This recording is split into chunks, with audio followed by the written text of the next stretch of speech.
c'est merveilleux. Comme il l'a dit là, je crois que je ne le verrai pas là. Parce que dans mon programme, comme vous pouvez voir, nous avons le samedi qui vient, samedi qui vient, le 14, je prêcherai sur les jeunes. C'est un sujet important. Et alors, il y a le week-end où nous allons reprendre le même sujet ici. Et je vais expliquer pourquoi, le Saint-Esprit. Et alors, il y a Thanksgiving, mais j'ai encore le week-end où nous parlerons de l'âge. Donc, en fait, j'ai 3 semaines. Donc, celui qui reste, c'est celui-là dont nous parlons, il est important. Aujourd'hui, si je le reprends, c'est parce que le passé n'était pas la guerre. Que Dieu vous bénisse. Amen.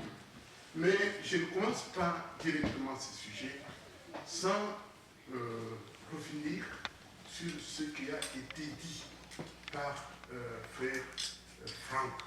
C'est très important.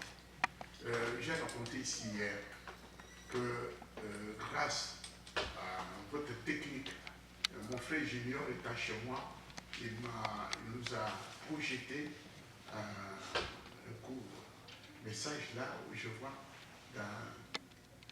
où nous voyons un pasteur, je ne cite pas son nom, un de grands pasteurs de ce message à Kinshasa, qui s'est avancé pour dire que c'était lui les successeurs, c'est le frère Franck le dit, et les successeurs de frère Branham, parce que il parle de Jeffersonville, où il avait été, et que le frère Collins, qui est au tabernacle maintenant, l'a appelé et l'a présenté comme devant être le pasteur au Branham Tabernacle. Alors il parle, pasteur de Branham Tabernacle, pour dire, vous voyez, Branham Tabernacle, c'est le quartier général. Et ceci a été dit par un responsable du quartier général. Non seulement ça, et regardez la différence, ils prend le livre des Sceaux que nous avons lu ici, le paragraphe de 326 à 328, au 7e sceau, où Frère Branham dit que lui n'a fait que poser les fondements, mais que maintenant quelqu'un d'autre, un homme important comme il appelle dans le temple de Dieu, doit venir pour maintenant poser. Oui, lui a fait le fondement, l'autre va mettre le message. Et il dit, c'est cet homme-là qui veut venir, c'est lui. Et lui est le successeur, c'est lui. Alors il dit, je ne porte pas les gants, je dois le dire. C'est ma foi, etc. Et quand il disait, je dis aux gens, bon, écoutez, il n'a pas raté la vie éternelle, pas du tout. J'ai expliqué. Les gens qui prennent Kimbang, mettre la vie éternelle dans le prophète Kimbang, ils sont perdus. Mettre la vie éternelle dans la foi à Kadimaba Kengi, ils sont perdus. À Branham. Donc il y a aujourd'hui des gens sur la terre qui sont croyants de frère Branham comme étant le Messie. Ceux-là, ils sont perdus. Mais si quelqu'un dans l'interprétation, je ne supprime pas, je dis, il n'est pas venu Messie, il dit, moi, je continue le Branham, c'est vraiment cette déviation que nous voyons, l'attente, etc. Mais cela a été quand même important pour nous, pour dire que notre foi doit être basée sur, comme il a dit, les Écritures. Dieu a dit des choses dans les Écritures, et c'est là que nous mettons notre foi. Et nous sommes heureux qu'aujourd'hui, nous parlons de la promesse de notre jour. Alors, je disais que dans la promesse de notre jour, qui était mon grand sujet, nous avons parlé premièrement des destinataires. Et là, nous avons parlé des enfants de la promesse. Et là, déjà, Frère Franck vient encore de le dire, on a parlé de 10 vierges.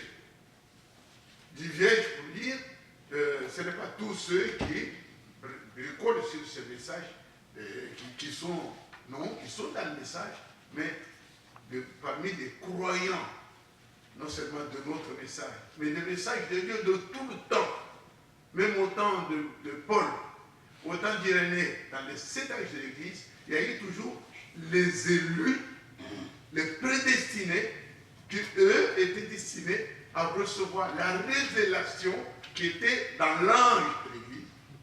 Et les autres qui étaient des croyants, honnêtes et tout, mais à vous, il a été donné de connaître les mystères, les secrets de la parole de Dieu. Et la Bible a dit, aux autres, cela n'a pas été, je peux dire, n'a pas été donné, je le dis encore. C'est Matthieu 13, pour que cela soit compris. Matthieu 13. Matthieu 13, le verset 11, Jésus répondit, parce qu'il vous a été donné. Amen. Matthieu 13. Verset 11. Verset 10, c'était, pourquoi leur parles-tu en parabole? Et la réponse de Jésus au verset 11, parce qu'il vous a été donné. C'est donné. Amen. De connaître les mystères du royaume. C'est toutes ces choses sont des mystères du royaume des cieux. Et que cela ne leur a pas été donné. Amen. Si Dieu n'a pas donné, ils ne peuvent pas comprendre. Et nous, si nous comprenons, il n'y a pas d'orgueil, cela nous a été donné. Amen. Amen. Donc, beaucoup de gens sont sans message, ils disent n'importe quoi. Et ça pose des trucs comme ça, qu'ils ont écarté des personnes qui devaient respecter ce message parce qu'ils ont entendu des choses impossibles. Donc, voilà le destinataire. Maintenant, nous avons parlé de la nourriture. Et nous avons dit que la nourriture, ce n'était pas tous les 1200 messages de William Branham, mais c'est la révélation, ça revient encore de nouveau, c'est la révélation de ce qui est dans ce message-là. Et c'est ça qu'on appelle la main cachée, parce qu'elle est cachée. Et la main cachée, elle est révélée en nous seulement. Et nous avons dit, nous avons répété, ce sont des numéros, je vais revenir encore là-dessus, dans cette, la nourriture. La nourriture, j'ai dit ceci, toutes les prédications de Frère Branham, sans exception, de 1200, qu'il s'agisse d'évangélisation ou de doctrine, toutes sont précieuses. Oui. Parce que, par leurs moyens, l'infini et la vaste action souveraine et universelle de Dieu est déployée devant nous.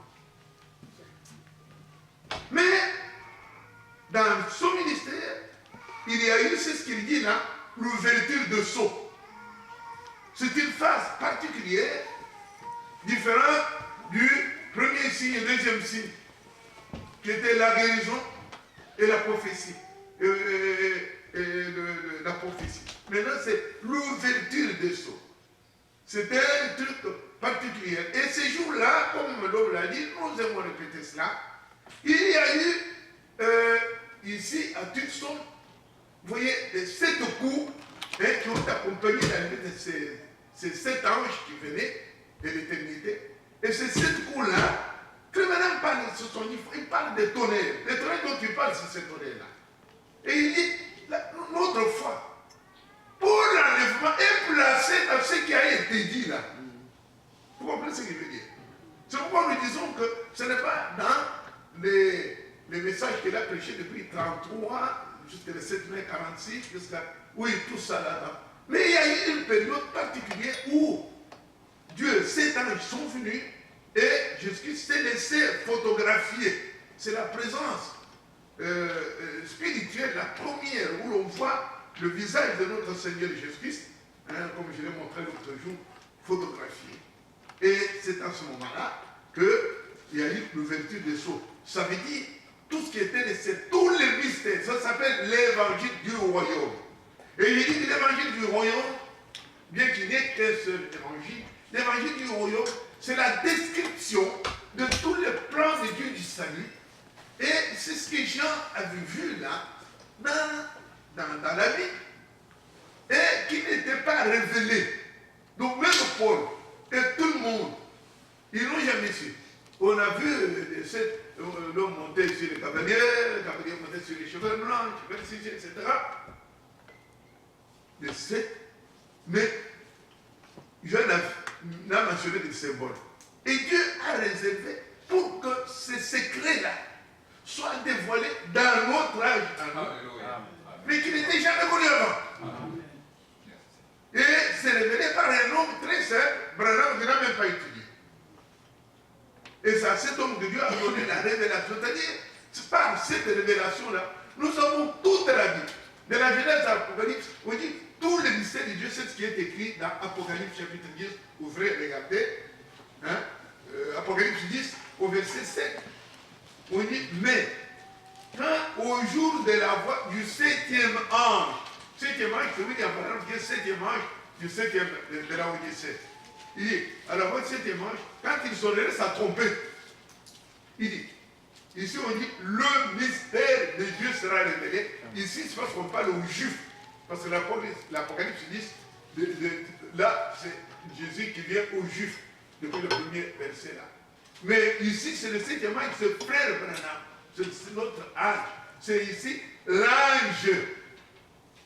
Alors cet ange, qui est 7e pour les Juifs, quand il va venir, celui-là, ils connaîtront un seul mystère. Le mystère à eux en ce moment-là, c'est que Jésus-Christ est Jéhovah. Jéhovah qu'ils avaient adoré, c'est Jésus. C'est ça le seul mystère. Les Juifs aujourd'hui n'ont qu'un seul mystère qu'ils ne connaissent pas. C'est pour ça qu'ils rejettent Jésus-Christ. Mais nous, quand Frère Branham transforme ceci, il n'écrit pas le mystère au singulier, il dit tous les mystères de Dieu. La semence du serpent, la divinité, donc tout ce que nous connaissons. Tout ça est venu avec les 7 anges. Donc aujourd'hui, nous connaissons, nous avons toute la révélation de la Bible. C'est pourquoi il pouvait dire que la foi pour l'enlèvement, c'est dans tous les mystères révélés. Alors il faut mettre ça dans le tonnerre. Ce n'est pas les tonnerres qui vont venir au verset 3 là. Où il dit quand il cria, comme rugit le lion, quand il cria, les 7 tonnerres furent révélés, le chapitre 10. Le tonnerre là, ici, nous ne savons pas ce qu'ils vont dire. Parce qu'au moment où retentit ces tonnerres, nous sommes dans l'enlèvement. Donc ça ne nous concerne pas. Amen. Les tonnerres n'ont que faire, les tonnerres dans ce contexte, n'ont que faire avec nous. Mais le truc pour les tonnerres dont Frère Branham parle, c'est quand les anges sont venus. Donc la révélation, là ça nous concerne, parce que c'est là qu'il y a notre préparation. Amen. Amen. Que Dieu bénisse pour cela. Amen. Et non pas cette explication-là. Alors, les destinataires du message, enfants de la promesse, nous avons vu. Nous, vous comme Isaac, vous êtes enfants de la promesse. C'est nous. Ok. Et alors, nous avons vu enfants de la promesse, nous en avons parlé, nous avons vu la nourriture, c'est ce que nous venons de dire maintenant. Alors, troisième chose que nous avons vu, c'était les distributeurs. Et là, comme le pasteur vient de le dire, nous croyons, nous, parce que tous les croyants peuvent croire ce que Dieu a dit dans le passé et glorifier Dieu. Ils peuvent regarder ce que Dieu va dire, ce que Dieu a dit pour l'accomplissement dans le futur et le glorifier. Mais il n'y a que les élus, les enfants de la promesse, qui peuvent voir ce que Dieu est en train de faire aujourd'hui. Amen. Bien que nous devons savoir que Branham n'est pas n'importe qui, n'est pas un évangéliste comme les autres. C'est un prophète, il a dans la Bible une écriture, c'est dans Malachie 4. Et nous pouvons voir que Branham est mort. Son ministère est achevé. J'ai eu mon frère, la guerre, mon frère Bertrand. Et les autres, ceci commence à entrer. Avec des frères qui me fait une billette en train de remplacer frère Branham par le frère Franck. Je dis non. Ce sont deux commissions. Branham a eu sa commission. Et j'ai répété cette phrase-là parce qu'il a écrit plusieurs fois en disant le ministère de William Branham est achevé. C'est tout ce qu'il devait faire, il l'a fait finir. Il ne reviendra pas. Et c'est pourquoi il a la douleur quand il est venu ici au deuil de Pérégrine. Et c'était fort de ceux qui étaient là qui sont encore. Comme quand nous sommes allés visiter Jeffersonville, eux continuent à croire que Branham doit ressusciter. Parce qu'il y a la vision de la tente qui doit revenir. mes frères femmes disent, mais dans la Bible, il n'y a aucune promesse. Dieu n'accomplit que ce qu'il a promis. Amen. Alors, ça, maintenant, nous avons fini avec les distributeurs où nous avons dit qu'il y a frère Branham qui avait comme charge recevoir selon Amos 3,7 qui dit le Seigneur l'Éternel ne fait rien qu'il n'a d'avance révélé à ses serviteurs des prophètes. Donc un grand événement comme le retour de Jésus-Christ, Dieu révèle des choses aux prophètes afin que ne soit rien de Dieu, ni moi ni qui que ce soit, parce que Dieu reste fidèle. Toute la révélation, les 7 anges qui sont venus avec toute la révélation, tous nous accordons. Franck le premier, il dit c'est donné à oui, Abraham. Amen. Amen. Tout le plan que nous avons vu, le plan est là-bas. Mais maintenant, il y a l'exécution du plan, comme nous avons vu. Là, ce n'est plus Branham. Moïse a terminé. Maintenant, c'est Josué qui fait entrer le peuple en Canaan. Et Branham est parti. Maintenant, nous ne nous jetons pas Branham. Nous sommes reconnaissants qu'il a employé un homme. C'est le plus grand de tous les prophètes depuis Jésus-Christ. C'est ça notre foi. Parce qu'il a reçu ce que jamais Paul ou n'importe qui a reçu, la révélation de soi. Toute la révélation. Mais maintenant, avec ça, il n'est pas notre Dieu. Nous n'adorons pas Branham, nous n'adorons pas Franck, nous adorons Jésus-Christ. Et alors, c'est le plan, nous sommes dans le plan de Jésus-Christ. Et alors, quand nous avons vu tout ça, alors maintenant nous sommes dans notre... Nous parlions, mon frère, vous êtes là, regardez encore ça, c'est très bien. Et le plan est confié à celui-là. Exécution à quelqu'un et son groupe. Mais nous pouvons aussi dire, ce qui nous intéresse, c'est de connaître le plan. Branham n'est plus là. Connaissez ce qu'il fait, Franck, il fait sa part, comme il est dit là. Mais cela aboutit à quoi? Cela aboutit à la chose. C'est pourquoi j'y réserve tout un week-end, c'est-à-dire, c'est cette vierge sage. C'est la promesse maintenant. Nous qui entrons maintenant dans l'enlèvement, qui entrons maintenant dans la terre promise, dans notre promesse. Quelle est la promesse qui nous est faite? La promesse est que nous devons être baptisés du Saint-Esprit. Amen. C'est pourquoi, comme j'ai dit au pasteur, le samedi prochain, dimanche je ne serai pas là. Le samedi, nous venons, on prépare sur les jeunes. J'ai dans notre allemand, très bien à prêcher aussi sur les jeunes. Pour nous corriger les différentes manières. Il y a des petites choses que nous allons corriger notre manière de les faire. Et nous gênons. Mais le samedi et dimanche qui viennent, c'est pour la réception de cet esprit. C'est bien fait. Voilà, j'ai fait à Colosie, mon frère. Et moi, Benoît a pris la chose là. Il dit, frère, ici, j'ai dit presque la moitié de l'église a été baptisée de cet esprit. C'était mercredi, j'ai dit, voilà, ça me tourne dans ma foi. Donc, nous ne pouvons pas prêcher ce message comme ce message, son but, c'est que toi tu sois baptisé de cet esprit. Si tu es baptisé de cet esprit, tu es rempli de cet esprit.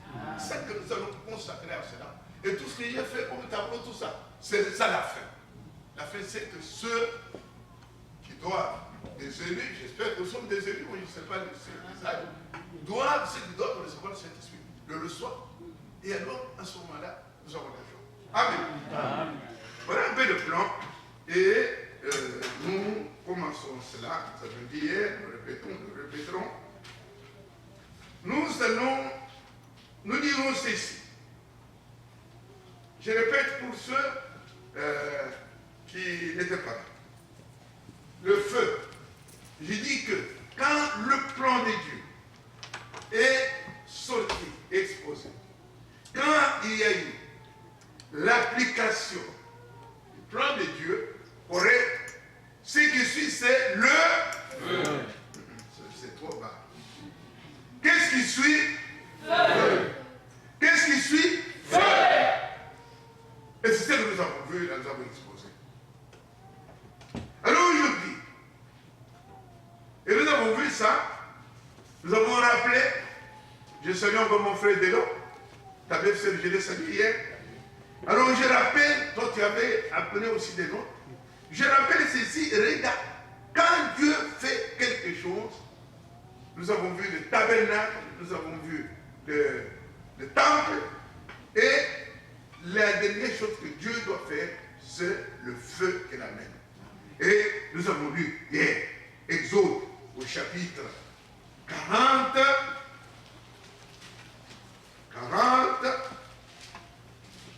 et nous avons vu que quand le plan était correctement exécuté, regardez Exode d'abord 39, le dernier verset, il dit Moïse examina tout le travail.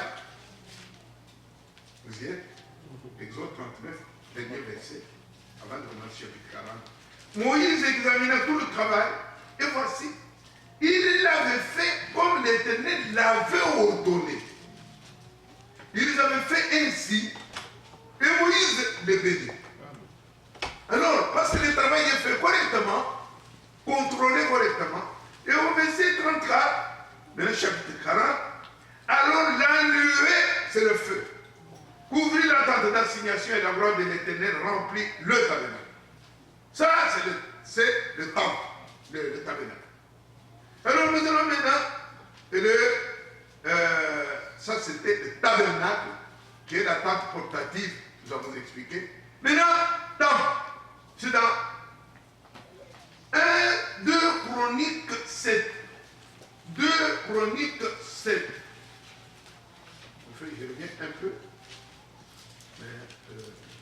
2 Chroniques 7.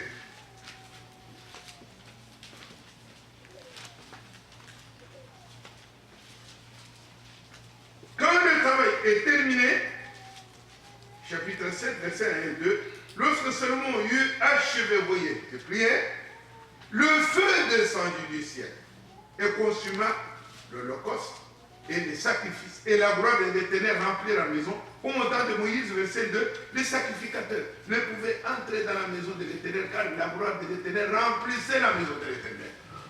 C'est ça le feu.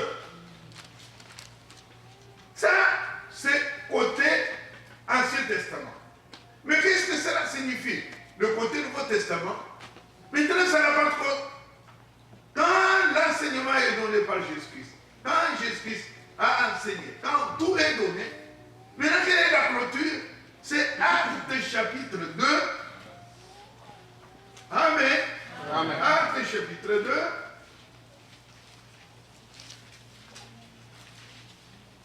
2. Et nous voyons le verset c'est 3 qui est le feu. Nous commençons le verset 1. Le jour de la Pentecôte, ils étaient tous ensemble dans le même lieu. Tout à coup, il vint du ciel un bruit comme celui d'un vent impétueux et il remplit toute la maison où ils étaient assis. Alors, des larmes semblables à des larmes de feu. C'est pourquoi il dit feu. Se poser sur eux. Et ils furent remplis du Saint-Esprit. Amen. Amen. Donc, qu'est-ce que signifie le feu, comme nous avons vu là? C'est l'approbation de Dieu. C'est la signature. C'est le serment de l'œuvre. Quand l'œuvre est bien faite, terminée selon sa loi, Dieu met le feu. Quand le tabernacle a été construit par Moïse correctement, feu. Quand le temple a été fait selon le plan, feu. Amen. Et maintenant, quand l'enseignement des apôtres, tout est là, Dieu dans nous autres, feu. C'est le baptême du Saint-Esprit. Alors, qu'est-ce qu'on appelle le baptême du Saint-Esprit? C'est la plus grande de toutes les promesses.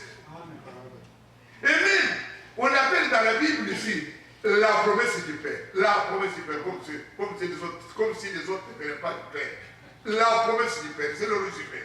Ça s'appelle la promesse du Père. Et quand Jésus, quand il est mort, il est ressuscité, dans le premier chapitre d'Actes, quand il préparait, il est resté 40 jours et 40 nuits parlant du royaume, etc., etc. Mais à la fin, qu'est-ce qu'il dit? Comme si je m'en vais, mais ce qui va venir maintenant, ce que vous devez attendre, c'est ce que le Père a promis. Qu'est-ce qu'il a promis? Le baptême du Saint-Esprit. Et nous disons ce verset là, Luc 24, Luc chapitre 24, verset 49.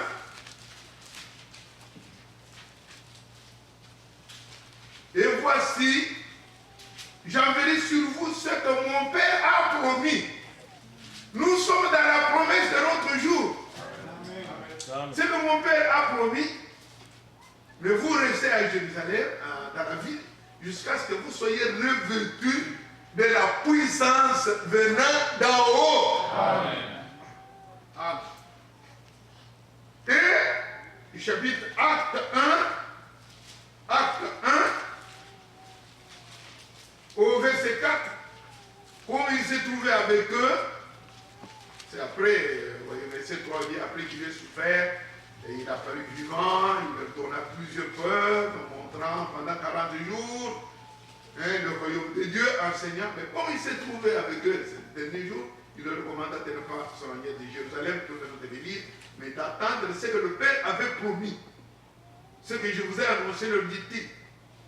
Jean a baptisé ici, et moi, et alors verset 8, mais il dit, vous recevrez une puissance.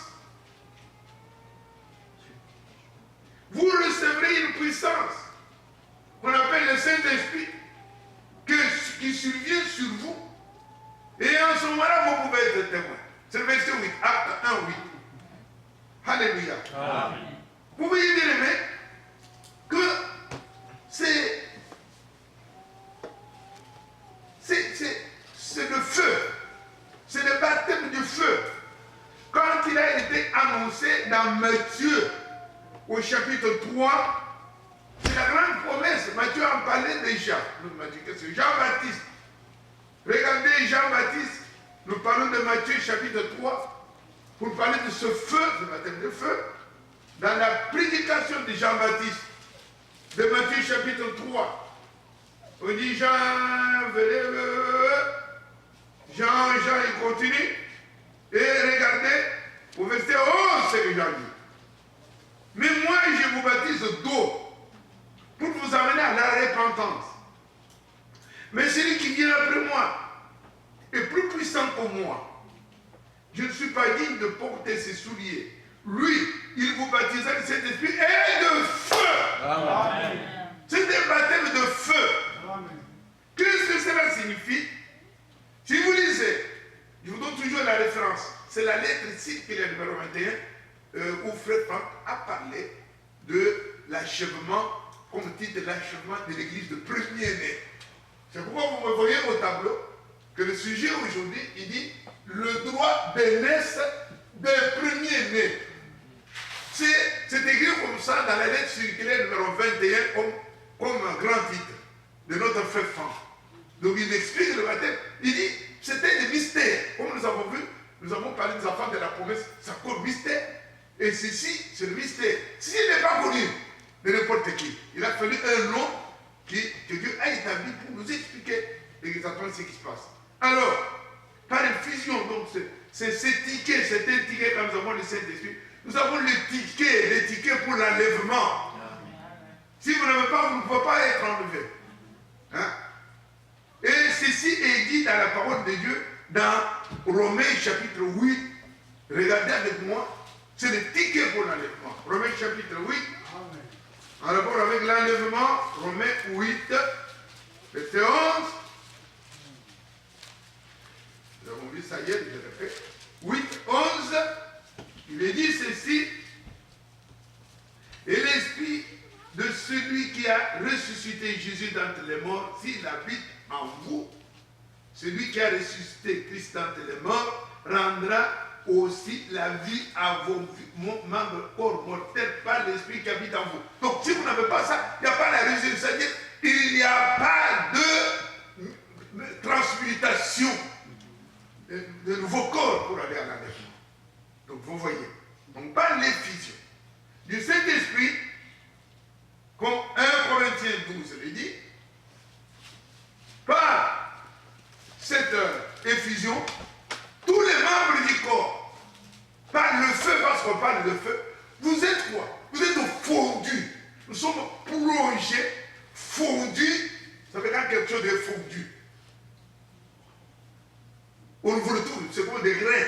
Vous êtes fondus pour former maintenant une seule unité, un seul corps spirituel qui est le corps de Jésus-Christ.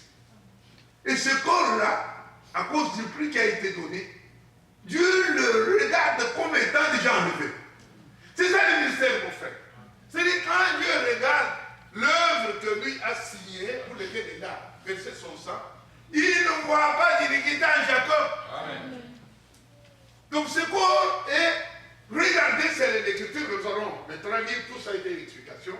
L'écriture que l'homme de Dieu donne, c'est celui que nous avons lu hier, c'est Hébreux 12, où nous voyons que quand nous sommes baptisés de cet esprit, nous formons un corps mystique.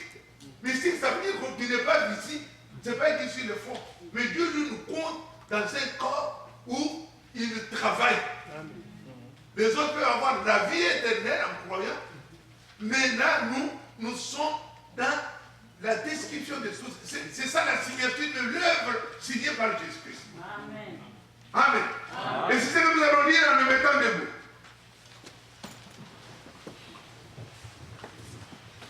C'est Hébreux, chapitre 12. Quand je reviendrai pour le baptême Saint-Esprit, nous partirons encore là.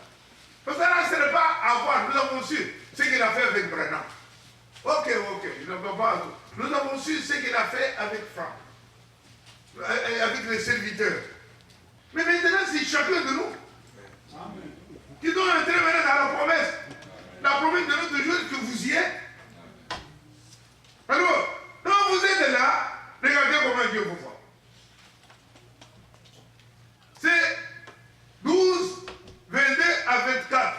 Et je prie. Notre Seigneur bien-aimé, c'est le moment le plus crucial où nous prions pour cette communauté à laquelle nous apportons ta parole, la main cachée. Ceci n'est pas l'évangile du salut et des miracles, de la guérison. Ceci, c'est l'évangile du royaume. Seigneur, ceci, c'est la promesse réservée aux vierges sages, aux élus, ô Dieu d'amour. Entre dans chacun, crée une place pour toi. Moi, je ne peux que lire les Écritures, mais celui qui donne la révélation dans le cœur, c'est toi. Bénis ce peuple, bénis son pasteur, bénis tous ceux qui travaillent ici, Seigneur, bénis moi aussi, parce que c'est merveilleux. Comment nous pouvons te louer pour un don aussi, le don de cet esprit, la chose la plus précieuse que tu puisses jamais compter dans ton royaume. Bénis-nous pour cela, Dieu, au nom de Jésus-Christ. Amen. Amen. Et nous disons, regardez comment ceux qui sont baptisés de cet esprit sont regardés par le ciel. Il y a d'abord deux montagnes. Il y a la montagne de Sion, ou plutôt de Sinaï, et il y a la montagne de Sion. La montagne de Sion, c'est la montagne de Golgotha. C'est le Moridja, où Isaac était offert. Alors, montagne de Sinaï, c'est là que Dieu a publié la loi. La loi, c'est pour dire, tu ne commettras pas l'adultère, tu ne feras pas ceci. La loi condamne. Et personne n'est capable d'observer la loi par soi-même. Et maintenant, là, Dieu envoie maintenant le Saint-Esprit. Et je vous ai dit, et je peux encore répéter ça. Quand mon frère vient, je l'ai dit, je le répète, mon frère Gatin, quand il dit que Dieu a dit, c'est la puissance d'en haut, ça signifie quoi? J'ai expliqué que toi seul, tu es possible de marcher correctement dans la voie de Dieu. Et le Saint-Esprit est une puissance qui ne t'appartient pas, qui vient d'en haut pour t'aider à appliquer la parole de Dieu. Oui, c'est un don. Parce que la puissance de Dieu te pousse à faire du bien. Donc, c'est un soutien. C'est le secours de Dieu pour que tu marches avec lui. Comment c'est la chose la plus merveilleuse que l'on peut dire. Je suis faible, mais avec le Saint-Esprit, je suis fort. Avec le Saint-Esprit, je peux atteindre le but. Mais seul, je ne peux pas. Amen. Alors, regardez comment il dit. Alors, la loi, là, il dit, verset 18, vous ne vous êtes pas approché d'une montagne qu'on pouvait toucher, et qui était embrasée par le feu, c'est Sinaï. ni de la nuée, ni des ténèbres, ni de la tempête, ni du retentissement de la trompette, ni du bruit de paroles, tels que ceux qui l'entendirent demander qu'il leur fût plus adressé, mais qu'ils ne supportent pas. Il disait, si même une bête touche la montagne, il devait être lapidé. Verset 21, et ce spectacle était terrible. À tel point que Moïse dit, je suis épouvanté et tout tremblant. Voilà ce qui était là. Là, c'est la montagne de Sinaï. Mais maintenant, vous vous êtes approchés de la montagne de Sion. Amen. Amen. Vous dites que... Amen. Mais vous vous êtes approchés de la montagne de Sion. Amen. Vous vous êtes approchés de la cité du Dieu vivant. Amen. Vous vous êtes approchés de la Jérusalem céleste. Amen. Vous vous êtes approchés des milliards qui forment le cœur des hommes. Amen. Vous vous êtes approchés de l'assemblée des premiers-nés inscrits dans les cieux. Amen. Vous vous êtes approchés du juge qui est le Dieu de tous. Amen. Vous vous êtes approchés des esprits des justes parvenus à la perfection. Amen. Vous vous êtes approchés de Jésus qui est le médiateur de la nouvelle alliance. Et vous vous êtes approchés du sang de l'aspersion qui parle mieux que celui d'Abel. Amen. Si vous êtes dans cette position-là, vous êtes approché de ça. Dieu dit, mais vous êtes arrivés. Que Dieu bénisse sa parole. Amen. Asseyez-vous bien. Donc, le verset 23, ici dit, vous vous êtes approchés de l'assemblée des premiers-nés inscrits dans le ciel. C'est pourquoi j'ai mis ici, le premier-né est là, le droit d'aînesse. Nous allons examiner, selon les Écritures, ce que dit droit d'aînesse et premier-né. Ça, considérez que c'est dans l'évangile du royaume. Ça ne sont pas des choses que vous allez trouver chez les méthodistes ou chez les nouvelles lumières ou je ne sais pas quoi. Hein? S'ils les ont, c'est d'aller, mais ils ne peuvent pas parvenir à l'explication parce qu'à vous, cela a été donné. Alors vous voyez bien aimé, les enfants de la promesse que nous étions, que nous sommes, parce qu'il est écrit, Galates 4, vous, comme Isaac, vous êtes enfants de la promesse. Mais ce sont ces enfants, pourquoi on les appelle enfants de la promesse? On les appelle enfants de la promesse par rapport à la prédestination. Amen. Je vais expliquer. C'est pourquoi on dit, vous comme Isaac, vous êtes enfants de la promesse. Isaac est né selon la promesse. C'est la prédestination. C'est là qu'on veut, c'est sous ce titre-là qu'on nous appelle enfants de la promesse. Mais maintenant, on nous appelle également, c'est nous enfants de la promesse là, que la Bible appelle premier-né. Nous sommes premiers-nés par rapport au droit d'aînesse. Alors nous sommes enfants de la promesse par rapport à la prédestination. Donc c'est la même chose. Enfant de la promesse et premier-né, c'est la même chose. Comme tu veux m'appeler Mie, tu veux m'appeler Kalombo, sont mes deux noms. Un tel nom, Mie signifie mon grand-père, moi j'ai envie de Mie. Mon père a donné le nom de son père à lui. Donc quand vous m'appelez Mie, je vois ce que ça représente. Quand vous appelez Kalombo, vous voyez mon père à moi qui s'appelle Kalombo. Donc c'est toujours moi, mais ce sont deux titres. Amen. Amen. Si pasteur, bonjour pasteur, même docteur Mie. Pasteur Mie, c'est par rapport à la vie. Docteur Mie, c'est par rapport c'est la même chose. Donc ici, vous êtes premier-né par rapport au droit de naissance. Vous êtes enfant de la promesse par rapport à l'élection prédestination. Amen. Amen. Comme nous avions déjà parlé de la prédestination comme enfant de la promesse, maintenant nous voyons ces enfants de la promesse par rapport maintenant au droit de naissance. Alors, selon la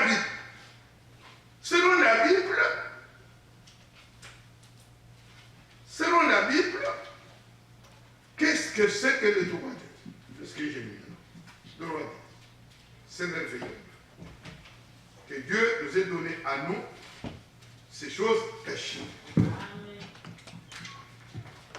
Dans la parole de Dieu, dans la Bible,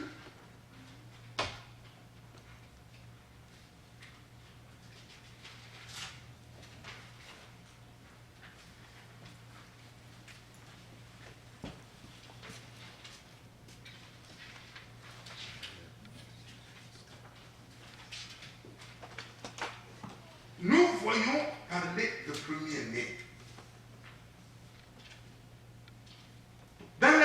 Testament comme dans le Nouveau Testament. Dans l'Ancien Testament, à 3 endroits, hier nous avons vu, par exemple, déjà en Genèse. En Genèse, Abel va offrir les brebis, l'offrande à Dieu. Il va choisir le premier-né dans son troupeau. Moi, ça m'a toujours un peu réjoui beaucoup en disant, donc ce n'est pas tellement d'explications pour faire des pains, donc ce n'est pas tellement, parce qu'il y a beaucoup qui sont docteurs mais qui n'ont même pas cette promesse-là. Donc c'est les choses de Dieu, ce n'est pas la conception. Mais ça me trouble de dire comment Abel, qui n'avait pas un pasteur, qui n'avait pas la Bible, mais comme il était premier-né, Dieu avait placé en lui déjà la signification du sang. Alors, nous voyons dans Genèse au chapitre 4 que quand ils offrent les choses à Dieu, Caïn va choisir lui les fruits de la terre. Mais Abel, lui, sans venir, quoi, il va prendre le premier-né. Genèse 4. Au verset 3, on dit, au bout de quelque temps, Caïn fit à l'Éternel une offrande du fruit de la terre. Mais Abel, de son côté, en fit une des premiers-nés de son troupeau. L'Éternel guérisse. Comment il a choisi le premier-né? Parce que Dieu, comme il était un premier-né, il savait ce que c'est que le premier-né. Dieu lui avait donné cette signification-là. Amen. Amen. Nous voyons en Exode maintenant, quand Dieu appelle son peuple, il disant à Moïse de dire à Pharaon, attention, laisse mon peuple. Il appelle Israël son premier-né. Oui, le premier-né a une signification. Exode chapitre 4, verset 22. Tu diras à Pharaon, Exode 4, verset 22, tu diras à Pharaon, ainsi parle l'Éternel, Israël est mon fils, mon premier-né. Dites Amen. Amen. Israël est appelé premier-né. Mais quand on arrive, tout ça, vous voyez, Israël, il n'y avait pas encore de loi. Au temps d'Abel, il n'y avait pas de loi. Mais quand la loi fut écrite, Dieu précise maintenant. Dieu va prendre premier-né, maintenant, comme je vous ai dit, ce n'est plus seulement les hommes. C'est premier-né a tellement de l'importance que dans la vie du peuple, dans la famille, le premier-né mâle, parce qu'il est représenté Jésus-Christ, le premier-né du bétail. Dieu dit, c'est un taureau ou un bouc, on travaille une brebis mâle, le premier dans les choses, on ne travaille pas avec, on ne tombe même pas, on n'enlève pas le poil. On doit les laisser comme ça, c'est un premier-né. Alors que les autres bêtes, vous pouvez travailler avec. Et cela a été conservé pour qu'une fois dans l'année, on devait l'égorger et prendre du sang et offrir pour le premier-né de la maison. Premier-né mâle en Israël avait de la valeur. Jacob avait 12 enfants. Ruben, qui était le premier-né, c'est le premier-né avait sa signification. Ces choses, c'est merveilleux. Vous n'avez pas besoin de les comprendre, vous avez besoin de les aider. Deutéronome 19, 15, pardon. Deutéronome 15. Deutéronome 15, verset 19 et 20. Regardez cette chose, de l'importance que Dieu y a attachée en Israël. Nous sommes maintenant, nous parlons des ombres, et nous allons donner maintenant la signification dans la réalité. Deutéronome 15, verset 19 et verset 20. Tu consacreras à l'Éternel ton Dieu le premier-né mâle. Le premier-né mâle représentait Jésus-Christ, même dans les versets, qui naîtra dans ton gros et dans ton mets du bétail. Tu ne travailleras point avec le premier-né de ton bœuf. Tu ne tondras point le premier-né de tes brebis, mais tu le mangeras chaque année, toi et ta famille, devant l'Éternel ton Dieu, dans le lieu qu'il choisira. Donc tu vois, alors dans ton Dieu, dans toi, tu prenais un premier-né de taureau là ou de vache, Tu le gardais pour belle. Et à la fin de l'année, tu le donnes. On devait égorger et le sang devait être sacrifié pour consacrer le premier-né de tes enfants qui est mort. Et c'est ça Israël. Amen. Amen. Et qu'est-ce qu'il représente? C'est ça. Quand Jésus-Christ est venu, Jean n'a pas présenté comme fils de Dieu, il a dit, voici l'agneau, s'il vous plaît, l'agneau de Dieu, pour lequel, à travers lequel le salut devait venir. Donc son sang devait être amené au temple pour nous les premiers-nés. Voilà la signification profonde des choses que le monde ne connaît pas. Et c'est comme ça que nous voyons, maintenant côté réalité, qu'est-ce qui est le premier-né? Premier-né, c'est Jésus-Christ. Nous ouvrons cela à deux endroits. Colossiens. Colossiens, quel est le premier-né? Colossiens. Colossiens 1. Oh, c'était merveilleux. Colossiens 1, je vous laisse voir, verset 18. Nous lisons les Écritures. Hein? C'est à travers les Écritures que nous voyons la pensée de Dieu. 18. Il est la tête du corps de l'Église. Parmi les élus, un petit appel comme ça. Je parle de votre Seigneur Jésus-Christ. Il dit, il est la tête du corps de l'Église. Amen. Alléluia. Il est le commencement. Et ici, il dit, il est le premier-né d'entre les morts. Afin qu'il ne soit le premier-né en tout. Jésus-Christ est donc le premier-né. Amen. Et dans l'Apocalypse, chapitre 1, verset 5, là encore, Jésus-Christ est présenté comme étant le premier-né. Apocalypse chapitre 1, au verset 5, on dit voilà, et de la part de Christ, le témoin fidèle, le premier-né de mort. Amen. Amen. Amen. Jésus-Christ est le premier-né de Dieu. Amen. Et nous, comme nous sommes son corps, c'est là que nous allons voir comment nous sommes les premiers-nés. Regardez dans Romains, il l'a lu. C'est l'écriture que mon frère a lu. Dans Romains, je salue mon frère Olivier qui vient d'arriver, que Dieu vous bénisse. Alors, Romains, vous avez lu cette écriture, Romains chapitre 8, et le verset 9, et le verset 29, il dit, et ceux qu'il a connus d'avance, il les a aussi prédestinés à être semblables à l'image de son fils. Pourquoi? Afin que son fils fût le premier-né d'entre plusieurs premiers-nés. Amen. Amen. Donc, étant baptisés du Saint-Esprit, nous sommes premiers-nés comme Jésus-Christ. Voilà le premier-né dans la parole de Dieu. Amen. Alors, ce que nous voyons maintenant, c'est le droit d'aînesse. Il est premier-né, pourquoi? Parce qu'un premier-né a droit à quelque chose. Le premier-né n'a pas seulement n'importe quelle bénédiction. Nous avons la bénédiction. La bénédiction, c'est la bénédiction du Père. Qui est le baptême du Saint-Esprit. Mais regardez comment le baptême du Saint-Esprit était déjà présenté dans l'Ancien Testament. Comment il était présenté? Quand vous lisez Genèse, au chapitre 25, oh, c'est merveilleux. Ces choses, oui, merveilleux. Genèse 25, qu'est-ce que nous voyons? C'est le problème que nous avons lu hier là, de Jacob. C'est toujours ça, mon frère, j'admire, hein, que les réalités de Dieu sont inscrites même avant la loi. Comment on peut voir que Abel reconnaît le sang, choisit le premier-né, le sang, qui lui avait, il n'y avait pas de vie, mais il savait que le sacrifice que Dieu allait accepter, c'est le sang.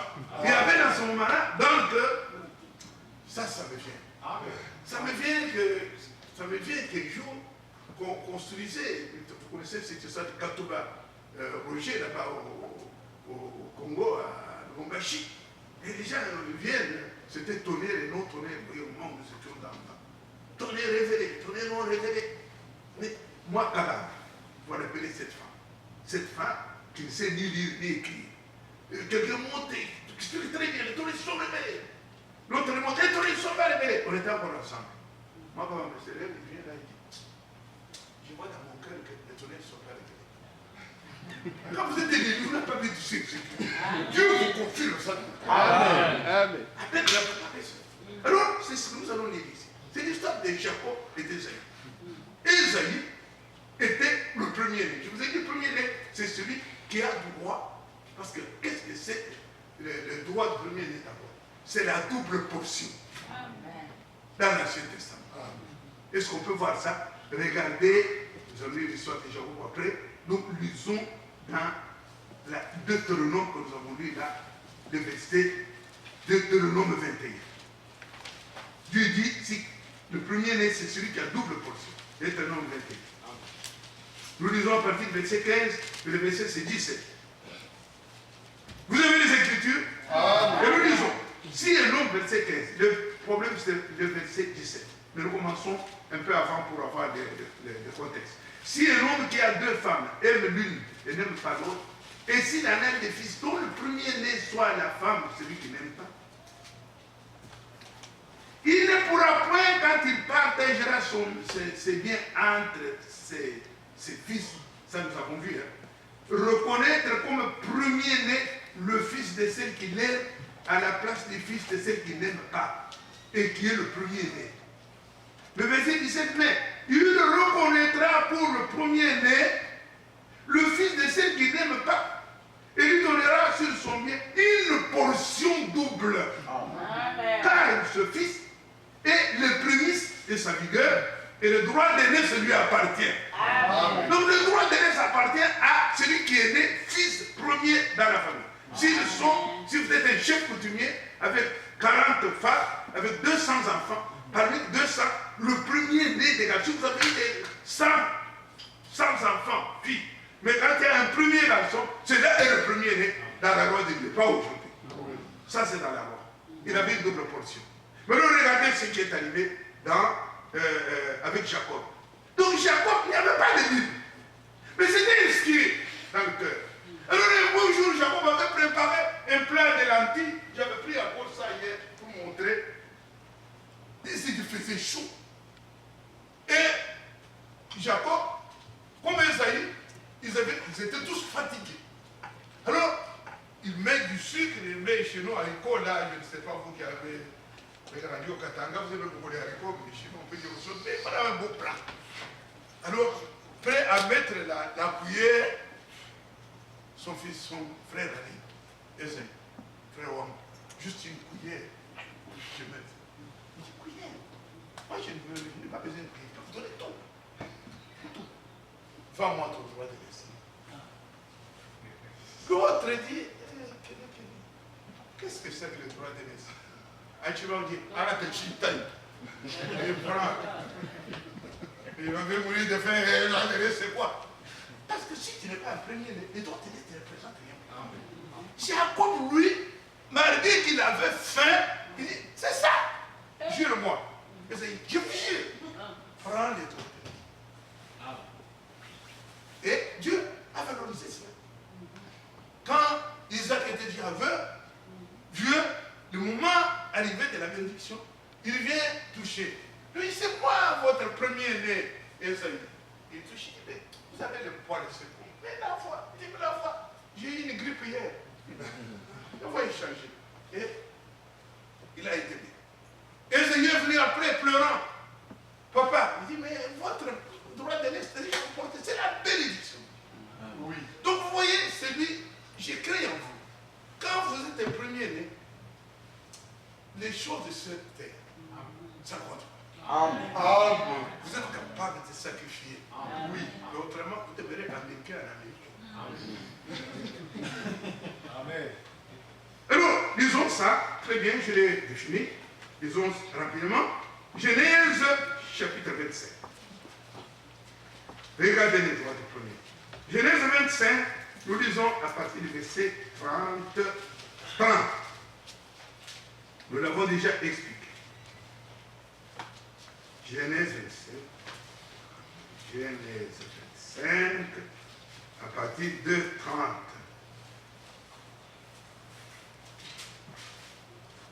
Esaïe dit à Jacob, laisse-moi, je te prie, manger de ce roux-là, car je suis fatigué. Verset 31, Jacob dit, vends-moi aujourd'hui ton droit d'aînesse. Et ce qu'il dit, voici, je m'en vais mourir. À quoi me sert ce droit d'aînesse? Et Jacob dit, jurez-moi d'abord. Et il le jura. Et il vendit son droit d'aînesse. Amen. Mais lisez ce que le commande de Saint-Esprit commande dans Hébreux chapitre 12. Regardez, disons, Hébreux 12. Regardez ce que le Saint-Esprit dit. Hébreux 12, verset 16. Hébreux 12, verset 16. Veillez à ce qu'il n'y ait ni impudique, ni profane comme Esaïe, qui pour un plat de lentilles, vendit son droit d'aînesse. Vous savez que plus tard, voulant obtenir la bénédiction, il fut rejeté, quoiqu'il la sollicita avec l'âme, car son repentir. Vous voyez bien, les droits d'aînesse, pour le premier-né surtout. Amen. Nous pouvons voir aussi qu'est-ce que c'est que la promesse de notre jour. Branham, il a joué son rôle, c'est terminé. Franck, si les serviteurs qui collaborent avec Franck ont joué le rôle, mais maintenant, ce rôle-là, pas pour être dans l'enlèvement. Si quelqu'un parle d'enlèvement, bien pas d'enlèvement, c'est pas toi. Maintenant, c'est toi. Et Dieu donnera à tous ceux qui sont là-bas. Donc, les droits d'aînesse, c'est plus que n'importe quoi. Vous voyez, Abraham avait 8 garçons. Il avait Ismaël, avec la femme Agar. Et puis il a eu Isaac.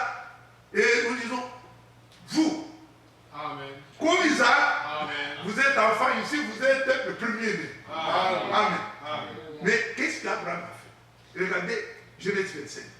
Tous les biens d'Abraham ont été légués à Isaac parce qu'il était le premier. C'est ça le droit d'aînesse. C'est la double portion. Amen. Alléluia. Amen. Abraham, nous avons lu chapitre 27, Genèse. Et puis encore une femme qui est là. On cite les noms des 6 enfants. Et au verset 5, on dit Abraham donna tous ses biens à Isaac. Et il fit des dons aux autres là, une paire de lunettes, un drap, une paire de souliers, mais tous les biens encore, c'est Isaac. Et c'est ça que nous sommes dans le royaume de Dieu. Nous avons tout. Nous héritons avec Jésus-Christ. Nous sommes vus comme Dieu a dit là. Il ne voit pas l'inévitable. C'est pourquoi les élus, c'est des livres d'évangile. Et quand Frère Franck parle de ça, il dit, c'est comme on a décrit là. Devant Dieu aujourd'hui, il nous regarde comme si nous étions déjà arrivés. Alors nous sommes encore dans la chaîne, Dieu ne voit pas ça. Et ce n'est pas pour tout le monde. C'est le plan même de Jésus-Christ. Amen. Amen. Le prix a été payé. Je vais terminer par là, le 20, nous avons dit. Le prix et nous ferons dans ce qui suit comment cela a eu. Et maintenant, là, je reprends une chose. C'est, on montre, Frère Branham a prêché un message intitulé l'alliance inconditionnelle. Et il dit, écoutez même les mots, l'alliance inconditionnelle. Ça veut dire quoi?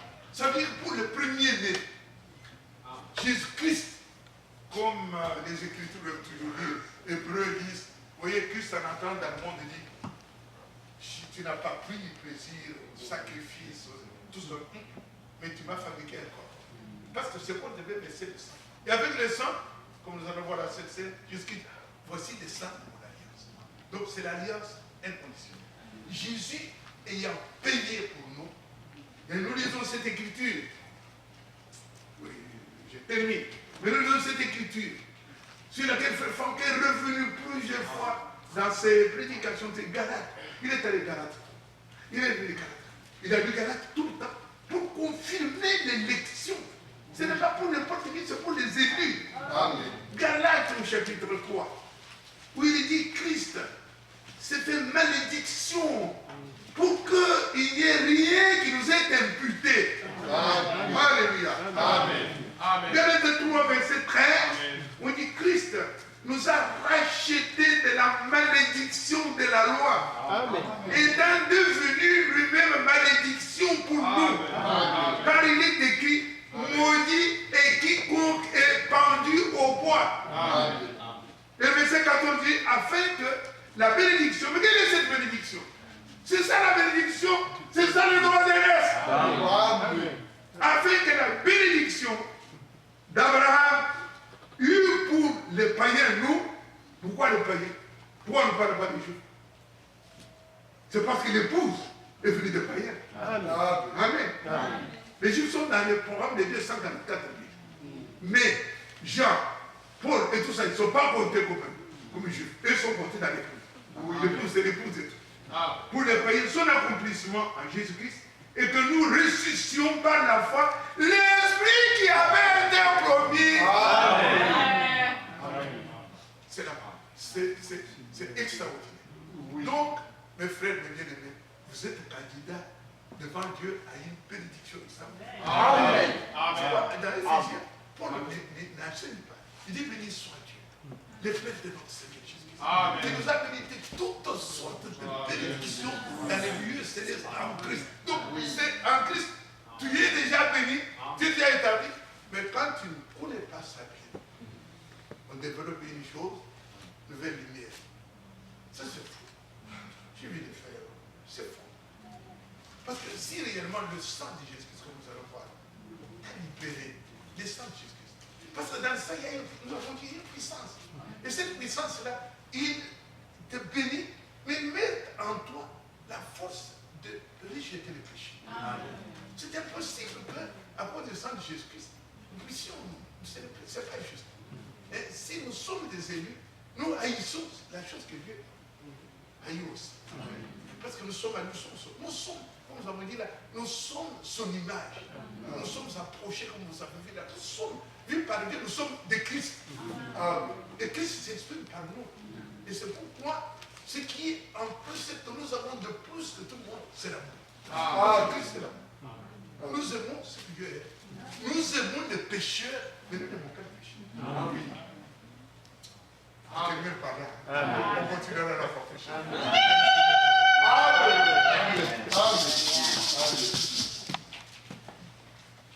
Voilà qui m'a fait.